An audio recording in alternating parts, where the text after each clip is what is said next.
کہ آپ صلی اللہ علیہ وآلہ وسلم کے اوپر کیونکہ بہت سارے مسلمان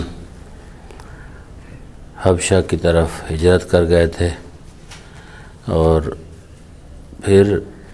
لوگوں کا اسلام کے اندر آنا اور حکومت کی طرف سے پھر دوبارہ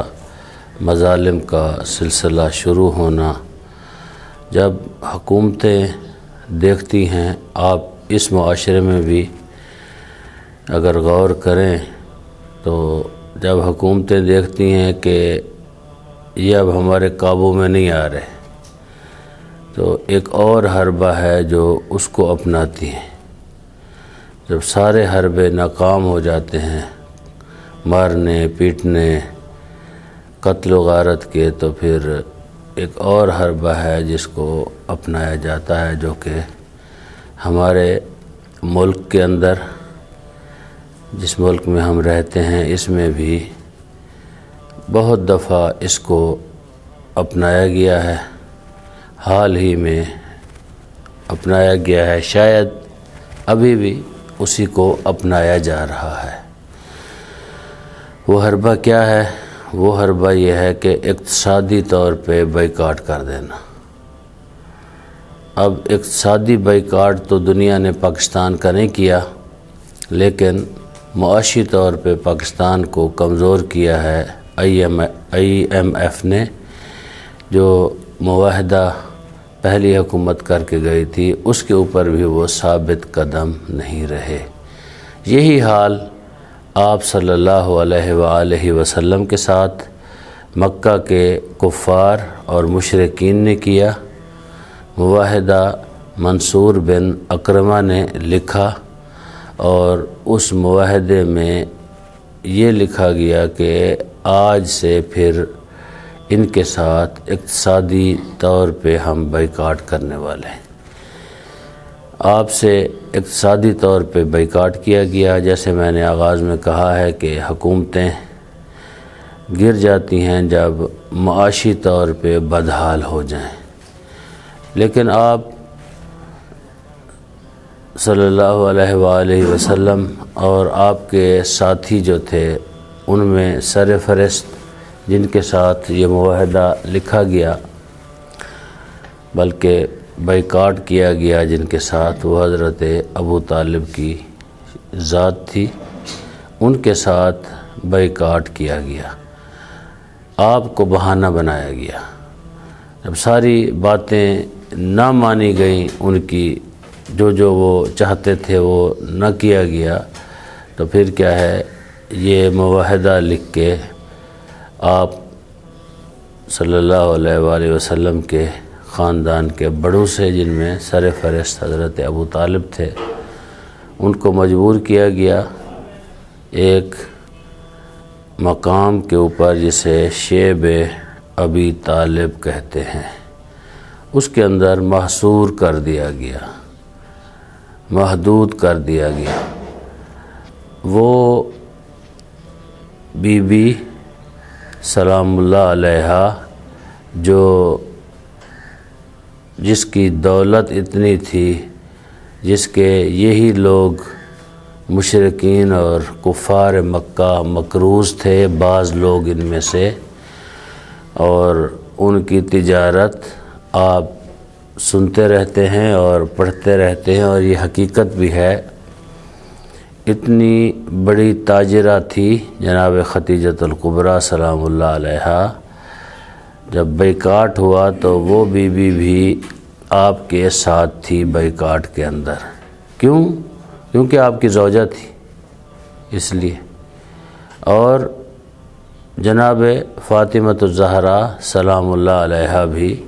ساتھ تھی۔ اب دیکھیں، جو دیکھنے والی بات ہے کہ جناب ختیجۃ الکبریٰ سلام اللہ علیہا،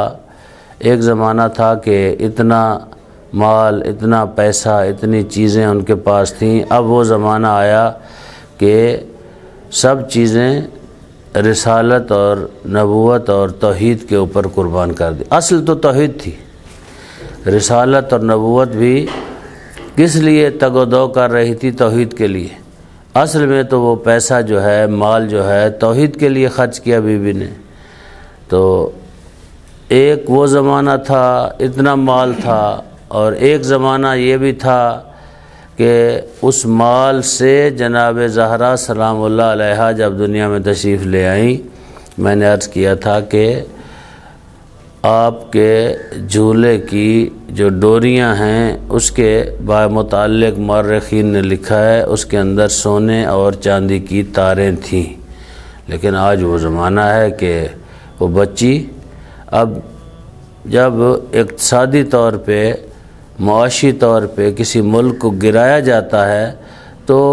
گرانے والے اتنے سنگ دل ہوتے ہیں، اس ملک کے بچوں کو، بوڑھوں کو، کسی کو نہیں دیکھتے۔ اس ملک کو گرانا ہے، کسی کے اوپر ان کی نظر نہیں ہوتی، جیسا کہ ہمارے وطن عزیز کے ساتھ ہو رہا ہے۔ اقتصادی طور پر، معاشی طور پر ہمارا ملک جو ہے وہاں لا کے کھڑا کر دیا گیا ہے کہ جہاں اس میں ہمارا بھی قصور ہے۔ وہاں یعنی مکہ کے اندر جب آپ صلی اللہ علیہ وآلہ وسلم کے اوپر یہ یعنی تنگ کیا گیا، آپ کے اوپر اقتصادی طور پہ آپ کو اس جگہ پہ لا کے کھڑا کر دیا گیا، وہاں پہ آپ کا فقط یہی قصور تھا کہ آپ توحید کا پرچم بلند کر رہے تھے بس۔ لیکن یہاں ہمارے ہاں ہمارا قصور بھی ہے، ہمارے حکمران جو ہے وہ، ہم نہیں کہتے کہ کسی کا نام کہ فلاں اچھا ہے فلاں برا ہے، اس کا فیصلہ عوام خود کرے گی جب الیکشن آئے گا، لیکن یہ ہم کہنے کے لیے حق بجانب ہیں کہ ہمارے حکمرانوں نے اپنی زندگیاں آسودہ کی ہیں۔ کوئی ایک حکمران دکھائیں جس کی زندگی جو ہے تنگ ہو، کھانے بہترین کھاتے ہیں، رہائشیں ان کی بہترین ہیں، بہترین گاڑیوں میں سفر کرتے ہیں، بہترین جگہ پہ رہتے ہیں، ان کے بچے بہترین سے بہترین اسکولوں میں پڑھتے ہیں، لیکن معاشی طور پہ کون تنگ ہے؟ غریب لوگ جو ہیں وہ بجلی کا بل بھی نہیں دے سکتے۔ اس نہج پہ لے کے کھڑا کر دیا ہے۔ اب یہاں پر کوئی ایسی وادی تو نہیں ہے جہاں جا کے یہ پناہ لے لیں، چھپ جائیں، حکمران ان کو وہاں تک لے جائیں، لیکن وہ وقت نہ آئے وطن عزیز کے اوپر، پاکستان کے اوپر، اللہ نہ کرے کہ وہ وقت آ جائے۔ لیکن کچھ بھی میں نے دیکھا ہے، میری جو ایج ہے اس میں اگر حساب لگاؤں تو میں نے کسی کو کوئی اچھا نہیں پایا کہ کسی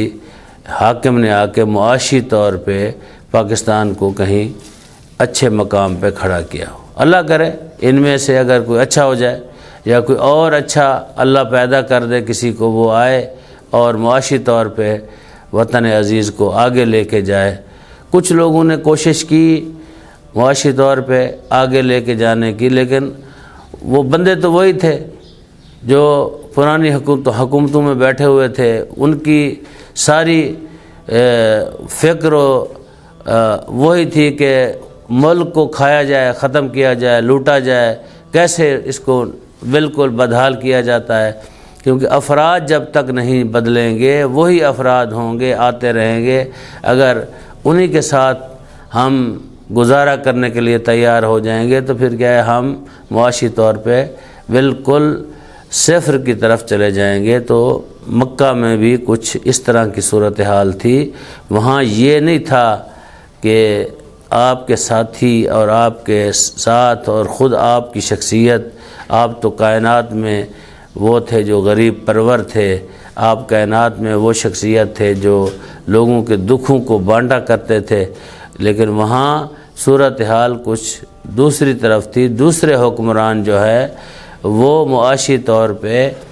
ان کا بائیکاٹ کیے ہوئے تھے، ایک معاہدے کے ذریعے جو منصور بن اکرمہ نے معاہدہ لکھا تھا۔ اور تعجب کی بات یہ ہے کہ یعنی یا اتفاق سمجھیں یا جان بوجھ کے سمجھیں یا پھر کسی منصوبے کے تحت یہ اس تاریخ کو آغاز کیا گیا تو یکم محرم تھی جب یہ آغاز کیا گیا ظلم کا، کس کے اوپر؟ آپ صلی اللہ علیہ وآلہ وسلم اور آپ کے خاندان کے اوپر ظلم کیا گیا، تو پہلی محرم تھی، اس میں یہ اس ظلم کا آغاز ہوا۔ انشاءاللہ کل ہم بتائیں گے کہ بعثت کا کون سا سال تھا، اور پھر آگے جا کے بھی بتائیں گے کہ آگے پھر کیا ہوا اور یہ معاہدہ کس طرح ختم ہوا، اور پھر آپ بحر تشریف لے آئے، اور اس کے بعد پھر آگے کے مسائل بھی ہم آگے لے جائیں گے۔